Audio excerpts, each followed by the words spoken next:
قرایی، آواز افشاری، ردیف استاد عبدالله دوامی.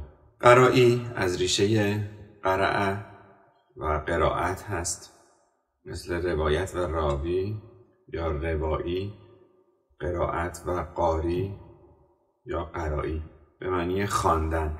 گوشه‌ای در اوج آواز افشاری به حساب میاد، در منطقه عراق قرار گرفته. میتونیم بگیم گاهی یک پرده بالاتر از عراق هم ممکنه حرکت کنه، هرچند در عراق همین اتفاق ممکنه بیفته. شاهد قرایی رو نوت هفتم گام شور میتونیم در نظر بگیریم.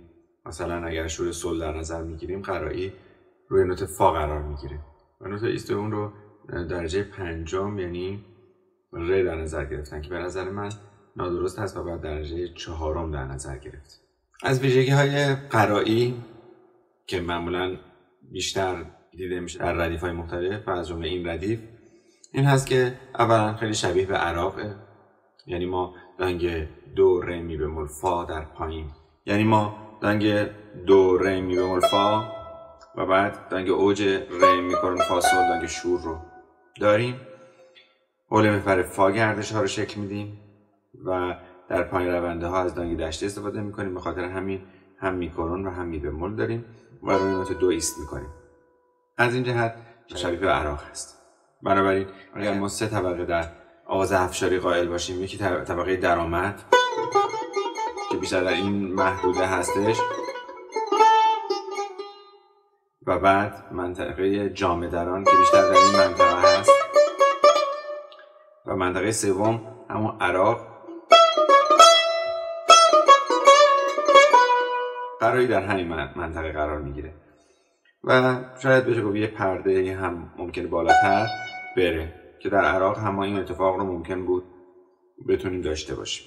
خاصیت دوم و ویژگی دوم در قرایی این هست که تحریر قرایی در این گوشه قرار گرفته، تحریری که یه همچین حالتی داره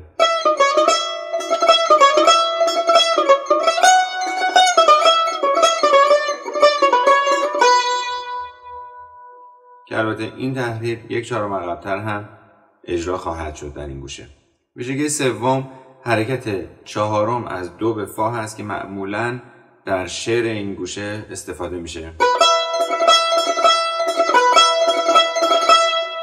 و در بیشتر ردیف‌ها این حالت اجرا شده. ویژگی چهارم این هست که قرایی سه محدوده عراق، جامه دران و درآمد رو در خودش داره یک جا. معمولاً گوشه قرایی یک بافت 4 قسمتی داره مثل دو بیتی. اینجا هم البته می‌بینیم وزن شعر مفاعیلون مفاعیلون فعولون یا مفاعیلون مفاعیلون مفاعیل هست که هزج مسدس محذوفه و همون وزن دو بیتیه. این 4 لخت، یک لخت معمولا در محدوده عراقه، لخت دوم در محدوده جامه دران و فرود به درآمد، لخت سوم مثل محدوده عراق هست، مثل همون بخش اول شکل میگیره، حالا یه پله ممکنه بالاتر به سمت سل بره و بخش چهارم مثل بخش دوم عیناً تکرار میشه، یعنی جامه دران و فرود به درآمد. بنابراین فرم این قطعه رو هم در اینجا میتونیم A, B, آپریم B در نظر بگیریم. در اینجا شاهد رو فا میتونیم در نظر داشته باشیم. ایست موقت روی نوت دو شکل میگیره و ایست های نهایی روی نوت فا و در گوشه هایی که تا الان زدیم اولین گوشه هست که فرود کاملتری رو به تعبیر ما داره و روی نوت فا ایست میکنه. این رو ما فرود کامل در افشاری میشناسیم. فرود موقت لاکرون، فرود کامل فا. مایه نما سی بمول می بمول لاکرون هست. دانکایی که در این قطعه استفاده شده ر می کرون فا سل دنگ شور، سل لاکرون سی بمول دو باز دنگ شور، دو ر می بمول فا دنگ دشتی و ر می کرون فا سل دنگ شور. کوکتار دو فا دو، سیم اول برابر با بی یعنی نیم پرده پایین تر از حالت اصلی خودش کوک شده. فا دو فا فا فا دو فا فا فا دو فا فا می ره می فا فا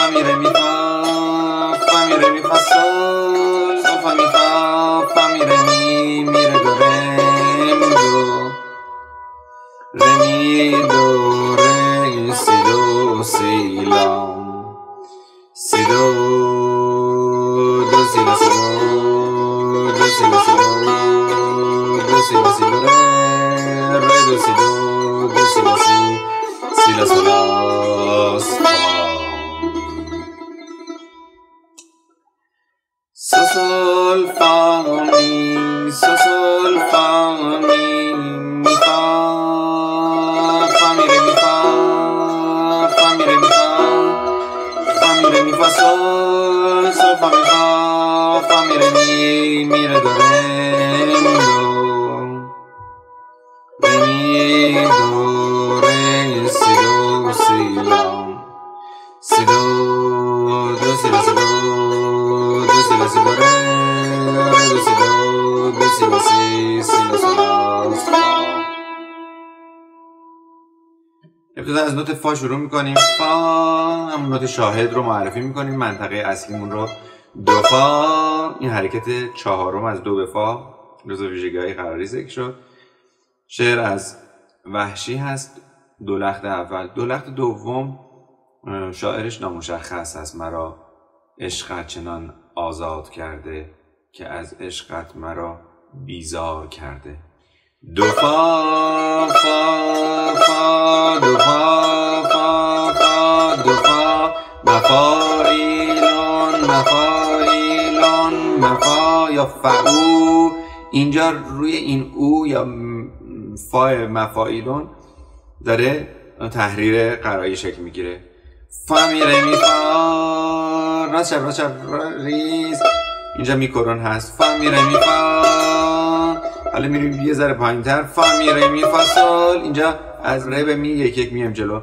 فا می ره می فا سول سو فا می فا. حالا می رو بمول میکنیم. فا می ره می دوباره می بمول هست. می ره دو ره دو. بعد از این بخش دوم شروع میشه که اسمشو بی گذاشتیم. ره می دو ره سی دو سی لا. رو لا کمان داریم. دومی رو سی سی دو. باز مفاعیلون مفاعیلون فعو دو سی لا سی دو. همون تحریر قرایی. اینجا چهارم پایین تر تکرار میشه. دو سی لا سی دو راست شب راست شب تکریز. دو سی لا سی دو ره راست شب راست شب راست شب راست ریز. ره دو سی دو راست شب راست ریز راست شب راست ریز. دو سی لا سی و همینطور یه پله عقب‌تر از سی سی لا سی راست و روی فا ایست نهایی خواهیم نشست. قسمت سوم حالا شروع میشه از سول. سو سول فا می. اینجا می بموله. سو سول فا می. باز وزن همونه. می فا می کرون میشه. دوباره تحریر قرایی شکل میگیره. این تحریر قرایی که تموم شد دوباره بخش دوم عیناً تکرار خواهد شد. فقط شعرش متفاوته و البته در شروع تحریر دو سی لا سی دو یک بار تکرار میشه که میتونیم هم دو بار بزنیم. تو میبینی و من پیچشه